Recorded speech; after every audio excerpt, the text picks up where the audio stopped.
Je m'installe confortablement et je ferme les yeux.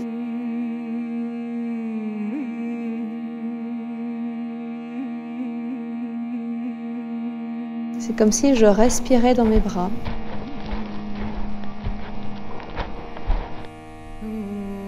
Détendu, relâché dans tout mon corps, en ayant la sensation d'être au cœur d'une bulle d'énergie. Donc je vais maintenant accueillir un de ces deux chevaux à me rejoindre dans cet espace. J'essaye de déterminer la présence de la jument. J'essaye de ressentir cette rencontre.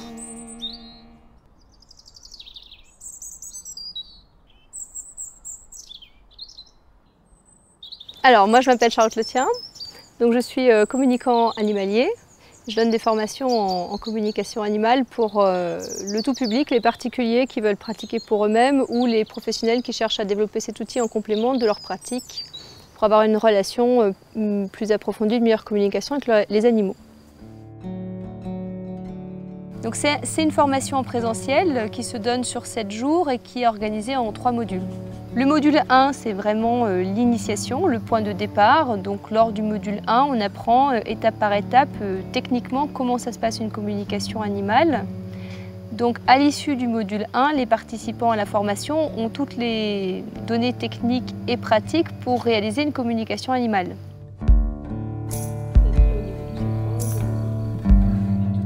Le module 2, il dure 2 jours. C'est un module qui s'appelle approfondissement et vérification. Le module 3, il s'appelle empathie et émotivité. Je peux compter sur les doigts de la main le nombre de participants qui n'ont pas réussi à l'issue de la formation à faire une communication avec un animal. J'ai fait mon premier stage de communication animale auprès de Charlotte. J'ai suivi les 2 premiers modules. Et puis ça a changé ma vie, on peut dire ça comme ça. Donc pendant ce stage, j'ai vécu des expériences très intenses où j'ai vraiment communiqué avec des animaux. Et c'était très fort, très beau.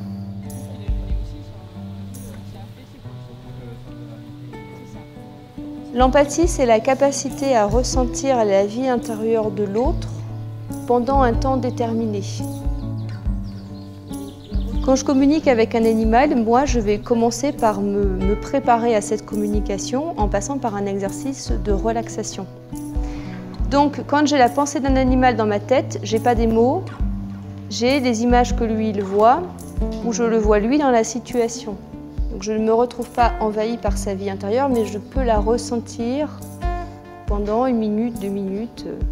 Je reçois les informations de l'animal sous forme d'images, de goûts, d'odeurs, de ressentis dans le corps ou de sons.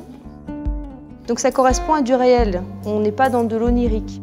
Au début de la com, j'ai senti ça me faisait une douleur à la cheville droite.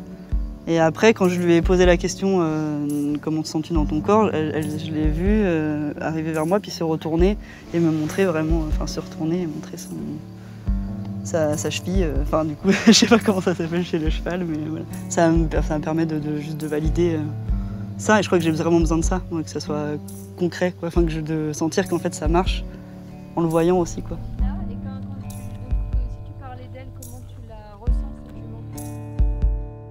La plupart du temps, ce qui est intéressant, c'est de remarquer que finalement, un individu humain avec un individu animal, ils vont mettre en place un mode de communication qui est spécifique à leur relation à eux.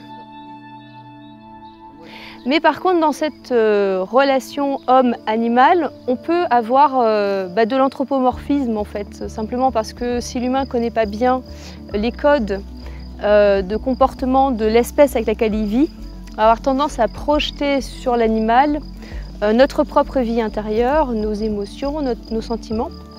Et puis parfois, ce n'est pas forcément pertinent. Donc avec la communication animale, on peut prendre du recul, puisque c'est possible d'entendre l'animal dans ce que lui, il vit, et aussi d'appréhender les choses à partir de sa subjectivité à lui, mais aussi ses propres concepts, sa réalité d'espèce.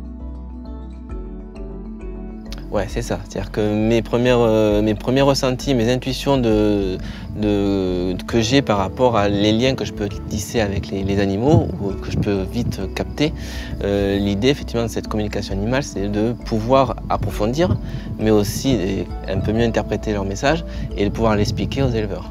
Alors non, là on va pas prendre des bases de... Non mais elles sont cool. J'ai eu aussi un stage dans 2 élevages différents. Dans l'asinerie, ce qui a été intéressant, c'est de pouvoir communiquer avec les ânes, avec les questions de l'éleveuse.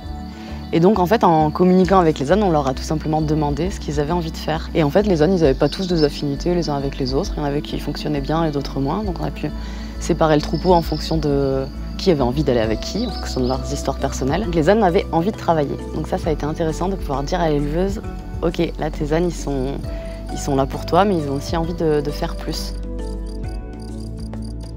C'est un outil qui peut permettre d'anticiper sur des problèmes de santé, c'est-à-dire que l'animal va signaler à son éleveur des douleurs ou des inconforts avant qu'on voit les signaux. Donc ça permet de mieux prendre en charge la santé de l'animal. Moi je m'appelle Laura Mogenest, je suis ostéopathe animalier, spécialisée dans les chevaux, les chiens et les chats.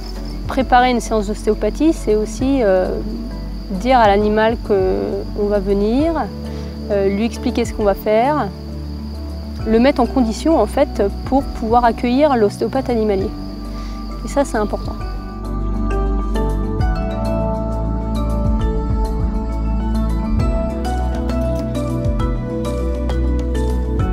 Finalement, ce qu'on me demande le plus souvent, c'est y a-t-il des espèces qui communiquent plus facilement que d'autres? Quand on pense animaux sauvages, finalement, les images qui nous viennent, ça va être le loup, le renard, la baleine ou le tigre, mais en fait, on peut communiquer de cette manière avec les animaux de notre jardin, par exemple. Et communiquer avec eux, ça permet de se rendre compte de ce qu'ils vivent individuellement et peut-être du coup de changer notre attitude vis-à-vis de notre environnement de manière générale.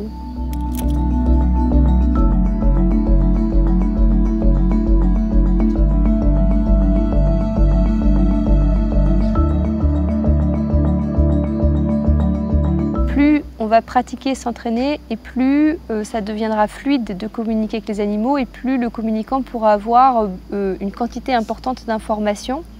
C'est important de pouvoir recevoir beaucoup d'informations de l'animal pour le comprendre et pas être dans l'interprétation. Qu'est-ce qu'on va faire, Lily?